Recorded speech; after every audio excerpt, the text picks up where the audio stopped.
अब तक आपने सुना कि सब जन्नत पैलेस चले जाते हैं और वहाँ आयु अविका जी से इटली के फैशन वीक के बारे में बताती है।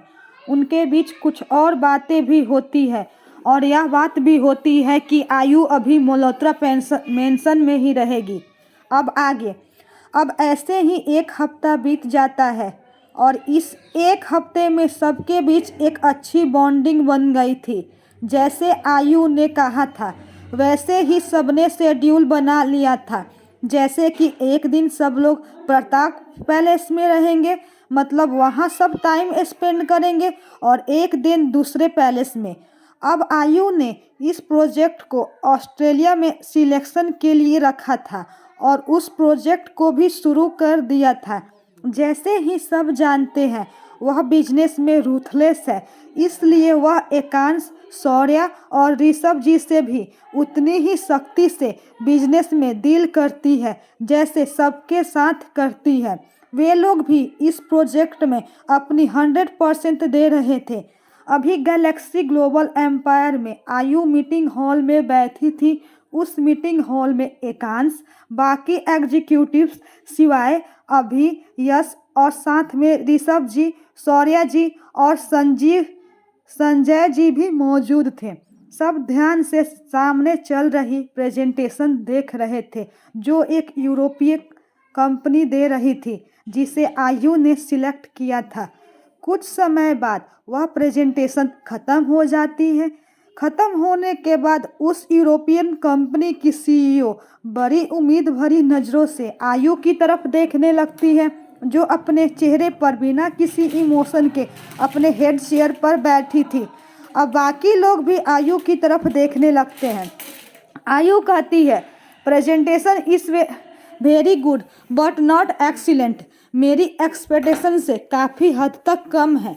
यह ओशन के बीच एक कनेक्शन जैसा प्रोजेक्ट है और यह वाटर में बनता है, तो आपने जो बेस के लिए बताया था वह नॉट ओके है। इट शुड बी स्ट्रॉन्ग, क्योंकि इस तरह से हम बनाएंगे तो it won't last 200 years. Also I want you think, हम जो भी बनाते हैं वह सिर्फ हमारी जनरेशन के लिए नहीं बल्कि आने वाली जनरेशन के लिए भी होनी चाहिए। उस जनरेशन के हिसाब से हमें सोचना चाहिए। रोज़ जो एनवायरनमेंट में चेंज हो रहे हैं यह उन सबको कवर करने चाहिए।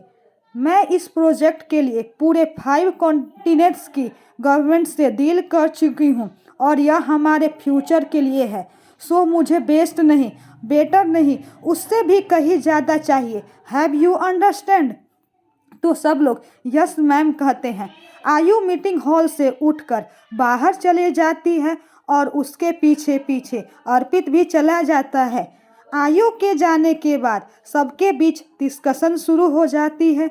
सब अपने अपने राय आगे रखने लगते हैं। क्योंकि यह एक कंबाइंड प्रोजेक्ट था तो सबकी डिसीजन ज़रूरी होती है। आज यह प्रेजेंटेशंस इसलिए हो रहे थे क्योंकि जिस कंपनी की प्रोजेक्ट प्रेजेंटेशन आयु की एक्सपेक्टेशन तक पहुंचेगी, उसी प्रोजेक्ट को सब अपने अपने दिए हुए जगह पर इम्प्लीमेंट करेंगे। अब सबने सोचा कि सबकी दी हुई राय के हिसाब से एक और प्रेजेंटेशन बनाएंगे और एक और मीटिंग रखेंगे। फिर सब लोग वहाँ से अपनी अपनी कंपनियों की तरफ चले जाते हैं, सिवाय एकांश, ऋषभ जी, शौर्या जी, ईशान, अथर्व, हर्ष और अभय के।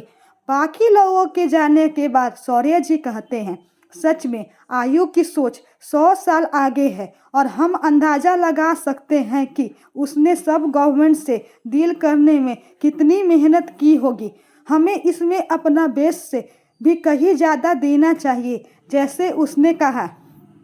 तो ऋषभ जी कहते हैं, हाँ, हम बहुत खुशकिस्मत है कि वह हमारी लाइफ में है और उसके साथ काम करके हमें मज़ा भी आ रहा है।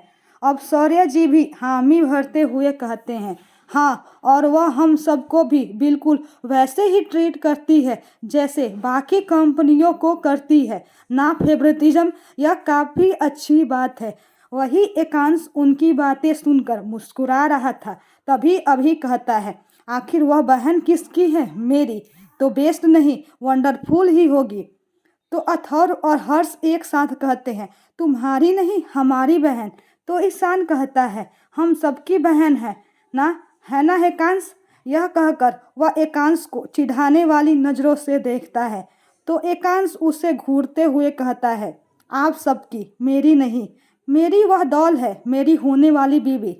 तो ऋषभ जी कहते हैं, भूल मत बेटा, हमने अभी तुम्हें मंजूरी नहीं दी है। एकांश थोड़ी हैरानी से कहता है, पर ऋषभ पापा, उस दिन आपने कुछ नहीं कहा था, जिस दिन इस बात की डिस्कशन हो रही थी।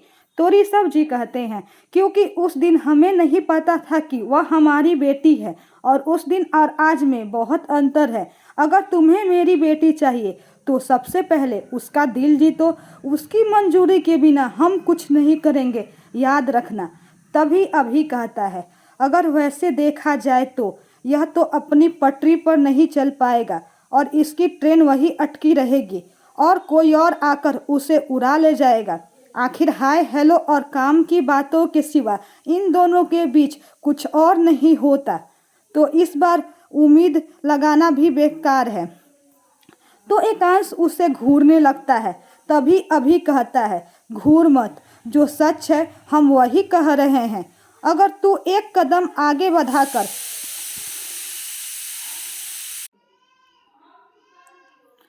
अगर तू एक कदम आगे बढ़ाकर उसके साथ उसके रास्ते पर नहीं चलेगा तो कोई और उसके साथ चलने लगेगा। हम जानते हैं कि तुम इस रिश्ते को अच्छे से शुरू करना चाहते हो, पर याद रखना, दोस्ती दोस्ती होती है और प्यार प्यार होता है। अगर तुम दोस्त बनकर उसके साथ प्यार की शुरुआत करोगे तो वह नहीं होगी। दोस्ती छोड़कर अपने प्यार को उसे समझाओगे, तब जाकर तुम्हें वह मिलेगा जो तुम चाहते हो। आयु। उसके बाद सब लोग हामी भरते हैं। वही संजय जी उसे घूरते हुए कहते हैं, वैसे जनाब, प्यार पर इतना ज़्यादा नॉलेज कहाँ से आया? तेरी जिंदगी में तो कोई है क्या? तो अचानक ही अभय की आंखों के सामने माही का चेहरा आ जाता है, जिसे उसने उस दिन रेसिंग पर देखा था। वह अपने सिर पर हाथ मारते हुए कहता है, नहीं पापा, मेरी जिंदगी में कोई नहीं है। प्यार के बारे में जानने के लिए प्यार करना जरूरी नहीं, बस दूसरों को देखकर भी सीखा जा सकता है। यह कहकर वह मुंह बना लेता है तो सबके चेहरे पर मुस्कान आ जाता है। वही एकांश अभय की बातों पर गौर से सोचने लगता है। उसे भी उसकी बातें सही लगती है। वह अभय को देखकर कहता है, इतने सालों में पहली बार कोई अकल की बात कही है तूने। तू बड़ा हो रहा है। यह कहकर वह उसके शोल्डर पर थपकी देता है और वहां से चला जाता है। वही अभी कंफ्यूज होकर कहता है, यह मुझे तारीफ करके गया या मेरी बुराई करके? तो सब जोर जोर से हंसने लगते हैं। वही एकांश सीधे आयु की कैबिन की तरफ चला जाता है। वह आयु की कैबिन के बाहर नॉक करता है तो अंदर से कमिंग का आवाज़ आती है, तो वह अंदर चला जाता है। अंदर आयु अपने लैपटॉप पर कुछ काम कर रही होती है। जब उसकी नज़र एकांश पर पड़ती है तो वह अपनी नॉर्मल आवाज़ में पूछती है, एकांश, तुम यहाँ? कुछ काम है क्या? तो एकांश अंदर आते हुए कहता है, क्यों? अगर कुछ काम है तभी मैं यहाँ आ सकता हूँ। तो आयु कहती है, ऐसी कोई बात नहीं है, मैं बस वैसे ही पूछ रही थी। तो एकांश मुस्कुराते हुए जाकर उसके सामने चेयर पर बैठ जाता है। आयु को आज एकांश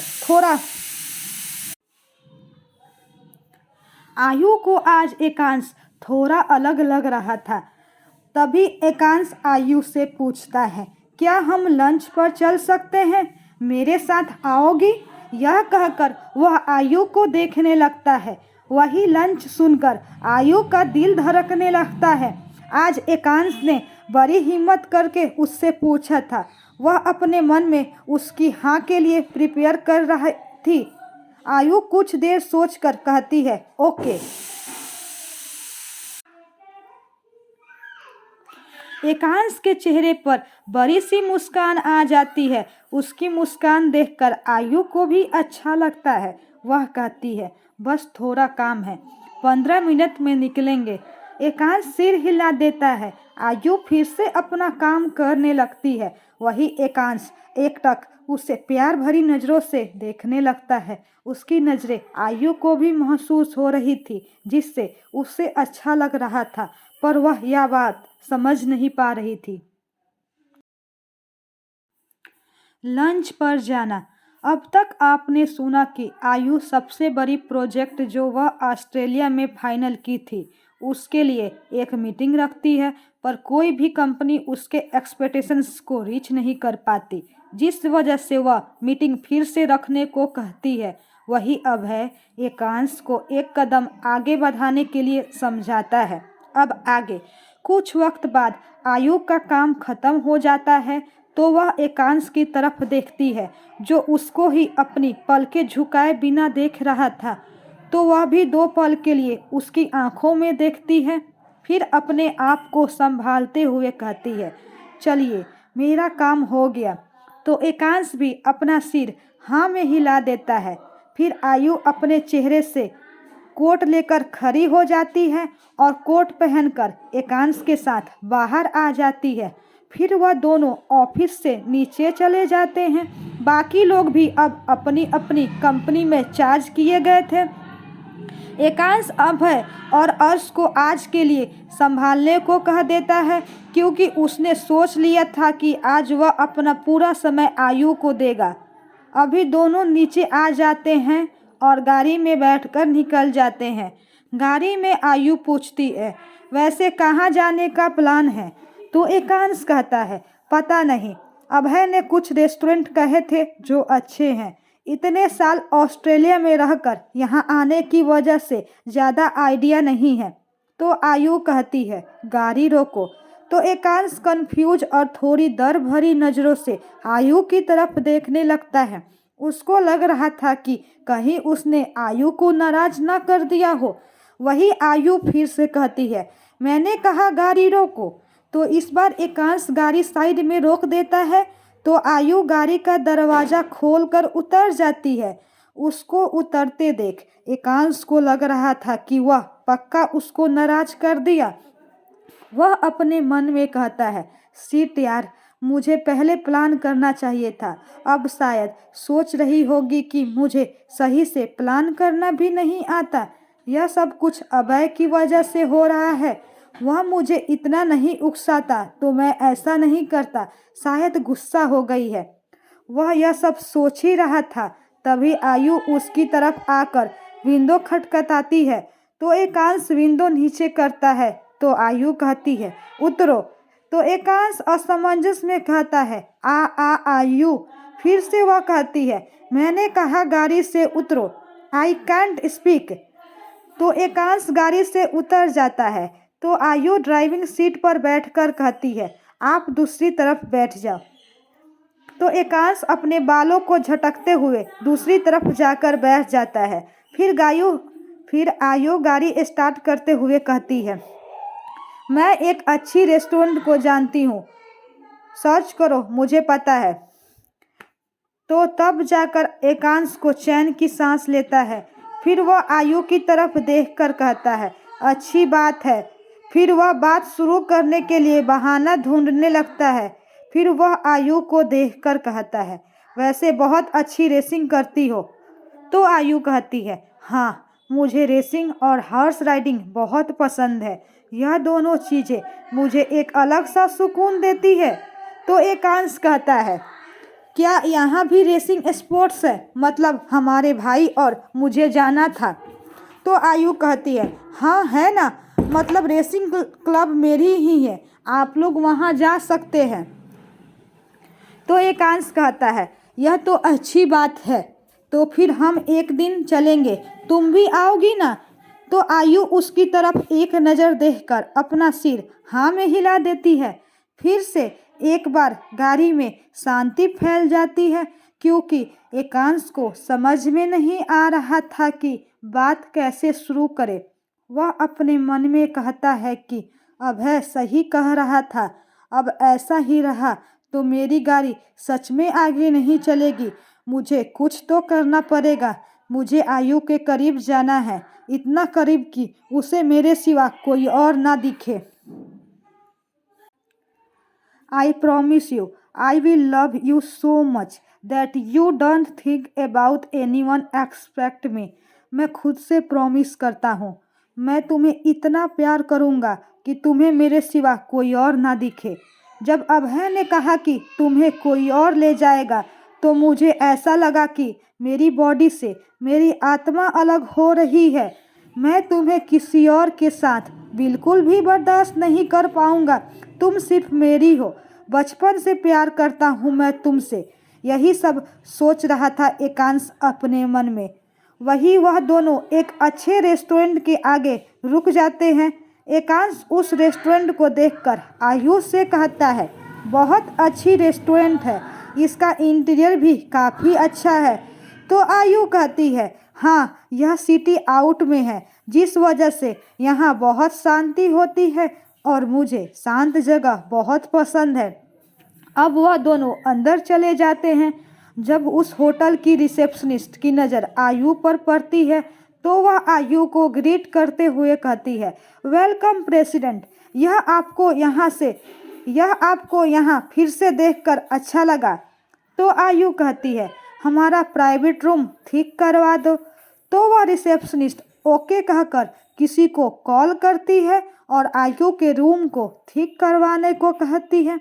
फिर आयु की तरफ देखकर कहती है, बस 5 मिनट, आप बैठ जाइए। तो आयु ओके कहती है। फिर वह और एकांश सोफे पर बैठ जाते हैं।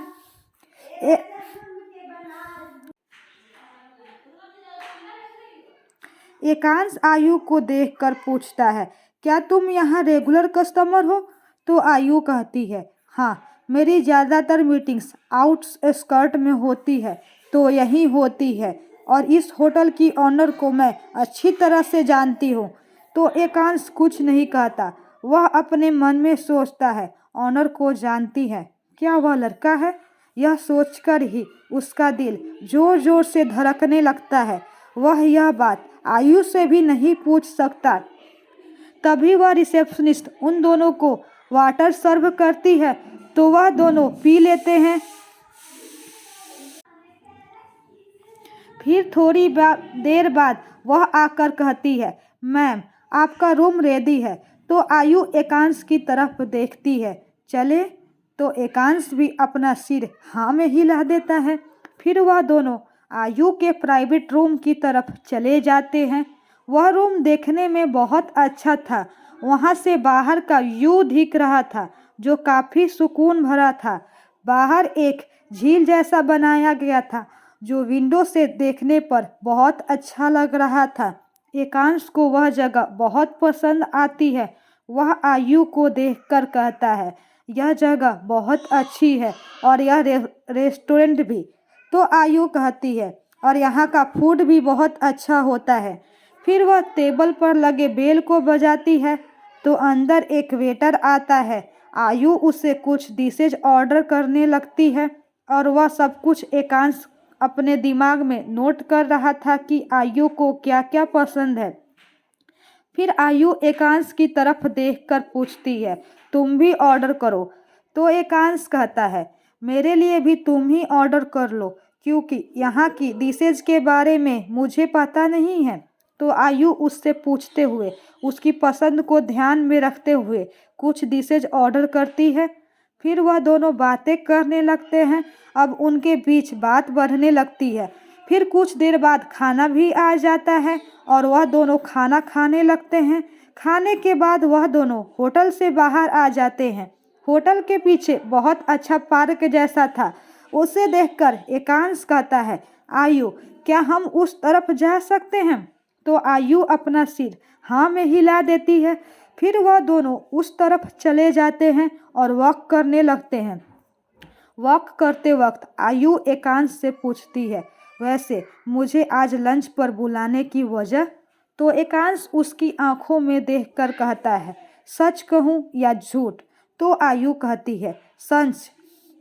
तो एकांश कहता है, मेरे दिल में जो लड़की है उसके साथ डेट पर जाना चाहता था, इसलिए पूछा। तो आयु एकांश की तरफ हैरान होकर देखने लगती है। उसे नहीं लगा था कि एकांश ऐसा कुछ कहेगा। वह दोनों एक दूसरे की आंखों में कुछ देर तक देखते रहते हैं। एकांश उसके आंखों में देखते हुए अपने मन में कहता है, यह मेरा पहला कदम है और तुम्हारे लिए एक हिंट भी कि मैं तुमसे प्यार करता हूँ, पर मैं तुम्हें फोर्स नहीं करूँगा। ऐसे ही तुम्हारा इंतजार करूँगा, अपने फीलिंग्स को ना दबाते हुए, ना छुपाते हुए। वही आयु को कुछ समझ में नहीं आ रहा था। उसके दिल को एकांश की बात सुनकर बहुत अच्छा लगा, एक सुकून सा छा गया। पर आयु यह बात समझ नहीं पा रही थी, क्योंकि वह प्यार के मामले में बहुत अनाड़ी थी। उसने उसने ना अपने पिछली ज़िंदगी में प्यार किया था और ना कि इस ज़िंदगी में। अब वह अपनी नज़र फेरते हुए कहती है, अब हमें चलना चाहिए, काफ़ी देर हो गई है। और वह पार्क से बाहर जाने लगती है तो एकांश भी एक गहरी सांस लेकर उसके पीछे पीछे चल देता है। वह अपने मन में कहता है, पता नहीं तुम्हारे दिल में मेरे लिए फीलिंग्स है या नहीं, पर मैं वादा करता हूँ तुम्हें खुद से प्यार करवा कर ही रहूँगा। अब वह दोनों गाड़ी के पास पहुँच जाते हैं और वहाँ से चले जाते हैं। आयु का डिस्टर्ब होना। अब तक आपने सुना कि आयु और एकांश लंच पर जाते हैं, फिर उस होटल के पीछे वाली पार्क में वह वॉकिंग कर रहे थे। तो एकांश इनडायरेक्टली आयु से अपने दिल की बात बता देता है। अब आयु और एकांश फिर से आयु के ऑफिस के पास पहुंच जाते हैं। वह एकांश की कार में ही गई थी, तो एकांश ही उसे छोड़ने आया। अब आयु एक नज़र एकांश को देखती है, पर तभी उसके कानों में वही बात गूंजने लगती है, मेरे दिल में जो लड़की है उसके साथ डेट पर जाना चाहता था, इसलिए पूछा। अब वह जल्दी से होश में आकर गाड़ी से उतरने लगती है। तभी एकांश उसका हाथ पकड़ते हुए कहता है, आयु, मैंने तुम्हें पहले जो बताया था वह मेरे दिल की बात है। तो आयु उसकी तरफ देखती है, पर वह कुछ नहीं कहती। एकांश जानता था कि आयु क्या सोच रही होगी। वह जानता था कि आयु को लव का एल भी नहीं आता। अब वह फिर से कहता है, मैं जानता हूँ कि अभी तुम कुछ नहीं समझ पा रही हो, और डोंट वरी, मैं फोर्सफुली तुम्हें कुछ नहीं समझाऊंगा, क्योंकि मुझे मेरे प्यार पर पूरा भरोसा है। आज मैं एक कदम बढ़ाना चाहता था। वह उसका हाथ छोड़ देता है।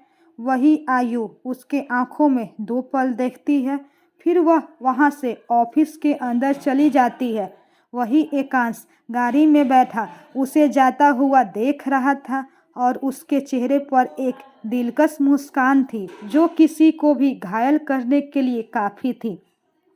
आयु अपने कैबिन में आकर चेयर पर बैठ जाती है, फिर अपने सामने टेबल से पानी की जग से ग्लास में पानी भरकर वह एक ही सांस में पानी गटकते हुए पी लेती है। फिर ग्लास को साइड में रखकर अपने कंप्यूटर को ऑन करते हुए काम करने की कोशिश करती है, पर उसके दिमाग में सिर्फ एकांश का ही ख्याल घूम रहा था। वह एकांश को कही हुई बातों के बारे में ही सोचने लगती है, जिससे वह डिस्टर्ब हो रही थी, और इस डिस्टर्बेंस से अब उसे इरिटेशन होने लगता है। वह गुस्से से कहती है, व्हाट द हेल, मुझे क्या हो रहा है? मैं अपने काम पर क्यों फोकस नहीं कर पा रही हूँ, और एकांश क्यों मेरे ख्यालों में आ रहा है, और उसकी बातें, पता नहीं क्यों मेरे दिल की धड़कन बढ़ रही है। अब वह अपने दिमाग में सारे ख्यालों को झटक कर अपने काम पर कंसंट्रेट करने लगती है। कुछ देर में वह फिर से नॉर्मल हो जाती है। वही एकांश आयु को छोड़ने के तुरंत बाद अपने ऑफिस चला गया। वह अपने ऑफिस में अपने कैबिन में चला जाता है। उसका मूड बहुत अच्छा था। जब हर्ष और अभय को पता चलता है कि एकांश कंपनी आ चुका है, तो वह दोनों एकांश के दरवाजे के पास ऐसे प्रकट होते हैं जैसे कोई भूत हो। फिर अपनी आदत के अनुसार बिना दौड़ नॉक किए अंदर चले जाते हैं। एकांश आवाज़ सुनता है तो उस तरफ देखता है। अभय और हर्ष अंदर आ रहे थे। वह दोनों आकर सीधे उसके सामने बैठ जाते हैं और एक्साइटेड होकर एक साथ पूछते हैं, कुछ हुआ? तो एकांश खुशी से कहता है, आज मैंने उसे अपने दिल की बात तो नहीं पर इनडायरेक्टली मेरे दिल में जो है वह बता दिया। तो अभय हैरान होकर पूछता है, क्या? उसका रिएक्शन क्या था? क्या उसने तुम्हें इग्नोर कर दिया? तो एकांश कहता है, मैं जानता हूँ मेरी डॉल को लव का एल नहीं पता, इसलिए मैं चीज़ें धीरे करना चाहता हूँ। भले ही उसके दिल में मेरे लिए फीलिंग्स हो या ना हो, पर मैं उससे अपने प्यार को समझाना चाहता हूँ। आज मैंने पहला कदम लिया है और मुझे अपने प्यार पर पूरा भरोसा है कि एक दिन उसे भी होगा, बिल्कुल मेरे जैसा प्यार होगा। वो भी मेरे लिए सब कुछ करने को तैयार रहेगी जैसे मैं उसके लिए करना चाहता हूँ। मैं तो उसके प्यार में मर मिटने को भी तैयार हूँ। मैं चाहता हूँ कि वह मुझे भी वैसे ही प्यार करे जैसे मैं करता हूँ। वह मेरे लिए उतनी ही पॉजिटिव हो या मुझसे भी ज़्यादा पॉजिटिव रहे। तो हर्ष कहता है, तूने सही फैसला लिया। जहाँ तक हम आयु की पर्सनालिटी और उसके नेचर को जानते हैं, हम उसे फोर्सफुली कुछ नहीं समझा सकते। तुमने सही किया। अभय भी हामी भरता है। फिर एकांश कहता है, वैसे आज की मीटिंग से यह तो पता चल गया है कि हमें कहीं ज़्यादा मेहनत करनी पड़ेगी और मैं मेरी डॉल की जो मेहनत इस प्रोजेक्ट को सबके सामने लाने में लगी है उसे वेस्ट नहीं करवाना चाहता। इसके लिए हमें 1000% देना होगा। तो वह दोनों सिर हिला देते हैं। फिर वह तीनों मिलकर डिस्कस करने लगते हैं। दूसरी तरफ मल्होत्रा मेंशन में इस वक्त अविका जी प्रीसा जी के साथ बैठी हुई थी और कुछ डिस्कस कर रही थी। उनके पास अर्पित जी और नीलांबरी जी भी बैठे हुए थे। सब लोग क्रिसमस पार्टी के बारे में बात कर रहे थे। अविका जी कहती है, यह हमारी पहली क्रिसमस होगी हमारी पोती के साथ और आपके साथ बेटा, इसलिए हम इसे स्पेशल बनाना चाहते हैं। तो बीका जी कहती है, बिल्कुल आप जैसा कहे, मैं सबके कस्टम आउटपुट्स और ज्वेलरी रेडी कर दूंगी, बस अपनी प्रेफरेंस बता दीजिएगा। तो प्रीसा जी कहती है, हाँ हम सब ट्विनिंग पहनेंगे और हमारे आउटपुट्स सबसे अलग होने चाहिए, बिल्कुल हटके। यह कहकर वह हंसने लगती है। तो अविका जी, अर्पिता जी और नीलांबरी जी भी हंसने लगते हैं। तभी बाहर से प्रवालिका जी, कृषिका जी और कामाक्षी जी अंदर आते हुए कहते हैं, क्या बात है, आप लोग इतने हंस क्यों रहे हैं? तो अविका जी कहती है, कुछ नहीं प्रवालिका, हम बस क्रिसमस पार्टी के बारे में डिस्कस कर रहे हैं। सबके लिए आउटपुट्स और ज्वेलरी बीका जी बनाएगी और भाभी ने कहा है कि हम सब ट्विनिंग पहनेंगे। तो प्रवालिका जी कहती है, बहुत अच्छी बात है, हम और हमारे चारों पैलेस के पीछे जो एचडी ग्राउंड है वही पार्टी रखेंगे और उसे अच्छे से डेकोरेट भी करेंगे। तो बीका जी कहती है, हाँ मैंने आयु के आने के बाद उससे भी कहूँगी। तो सब सिर हिला देते हैं और ऐसे ही डिस्कस करते रहते हैं। शाम का वक्त होता है। आज सबको मल्होत्रा मेंशन में रहना था तो सब अपने अपने मेंशन में फ्रेश होकर मल्होत्रा मेंशन आ जाते हैं। फिर सब डाइनिंग टेबल पर बैठ जाते हैं। सर्वेंट्स खाना सर्व कर रहे थे। तभी दुर्गा आयुष से कहती है, जी स्पोर्ट्स मीटिंग के बाद क्या हम क्रिसमस मनाने वाले हैं? सच में कॉलेज में पार्टी रखेंगे? तो आयु कहती है, हाँ हमारे कॉलेज में हर तरह की सेलिब्रेशन होती है और क्रिसमस को कैसे मिस कर सकती हूँ। तो दुर्गा खुश होकर कहती है, thank you so much, you are the best, not only for me but for everyone. तो आयु मुस्कुरा देती है। फिर थोड़ी सख्त आवाज़ में ध्रुव, ध्रुविका, यश और यभी से कहती है, आप चारों को अपना 100% देना होगा। भारत पीठ पर मैं खुद जज बनूंगी और जीतने के लिए सही रास्ता चुनना होगा। अच्छे से प्रैक्टिस कीजिए। तो वह चारों सिर हिलाकर कहते हैं, यस मैम। डिनर खत्म हो चुका था। सब बातें करते हुए खाना खाने लगे। वही एकांश आयु को देख रहा था। आयु को भी उसकी नज़रें अपने ऊपर महसूस हो रही थी, पर उसने सिर उठाने की हिम्मत नहीं की। एकांश यह बात जानता था कि आयु जानती है कि वह उसे ही देख रहा है, पर वह जानबूझकर उसकी तरफ नहीं देख रही थी। तो उसके चेहरे पर हल्की मुस्कान आ जाती है। वह अपने मन में कहता है, मुझे इग्नोर नहीं कर सकती हो और इसकी पनिशमेंट तो तुम्हें मिलेगी। फिर कुछ सोचकर वह मुस्कुरा देता है और अपना डिनर करने लगता है।